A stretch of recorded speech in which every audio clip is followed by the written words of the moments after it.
তালেবান সরকারের সঙ্গে বন্ধুত্বপূর্ণ সম্পর্ক গড়ে তোলার অংশ হিসেবে আফগানিস্তানে নিযুক্ত তালেবান সরকারের নতুন রাষ্ট্রদূতকে স্বীকৃতি দিয়েছে রাশিয়া। এই সিদ্ধান্তের মাধ্যমে বিশ্বে প্রথমবারের মতো কোনো দেশ তালেবান সরকারকে আনুষ্ঠানিকভাবে স্বীকৃতি দিল।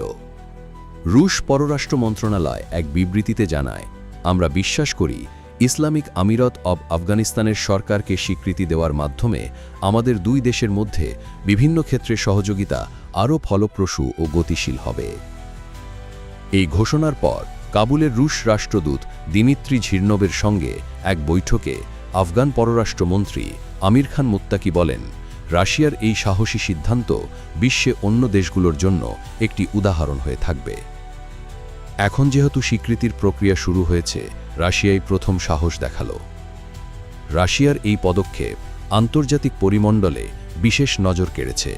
বিশেষ করে যুক্তরাষ্ট্রের দৃষ্টিতে এটি পড়তে পারে কড়া নজরদারির আওতায়, কারণ 2021 সালের আগস্টে তালেবান ক্ষমতা গ্রহণের পর যুক্তরাষ্ট্র এখন পর্যন্ত তাদের স্বীকৃতি দিতে অস্বীকৃতি জানিয়ে আসছে। এছাড়া তালেবানের বেশ কয়েকজন শীর্ষ নেতার ওপর নিষেধাজ্ঞা দিয়েছে ওয়াশিংটন, এবং আফগানিস্তানের কেন্দ্রীয় ব্যাংকের কয়েক বিলিয়ন ডলারের সম্পদও অবরুদ্ধ করে রেখেছে। এর ফলে তালেবান শাসিত আফগানিস্তানের ব্যাংকিং খাত আন্তর্জাতিক আর্থিক ব্যবস্থার সাথে কার্যত বিচ্ছিন্ন হয়ে পড়েছে। 2024 সালের জুলাই মাসে রুশ প্রেসিডেন্ট ভ্লাদিমির পুতিন তালেবানকে সন্ত্রাসবিরোধী লড়াইয়ের মিত্র বলে আখ্যা দেন। তার আগে এ বছরের এপ্রিলে রাশিয়ার সর্বোচ্চ আদালত তালেবানকে সন্ত্রাসী গোষ্ঠী তালিকা থেকে বাদ দেয়। এইসব পদক্ষেপ রাশিয়ার তালেবান সরকারের প্রতি ক্রমবর্ধমান ইতিবাচক মনোভাবেরই ইঙ্গিত দেয়।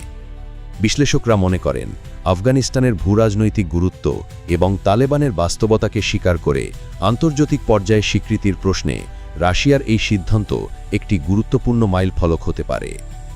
অবিশ্বাসের ভিড়ে একমুঠো আস্থা।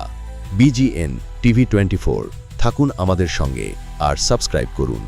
খবর যেখানে, বিশ্বস্ততা সেখানে।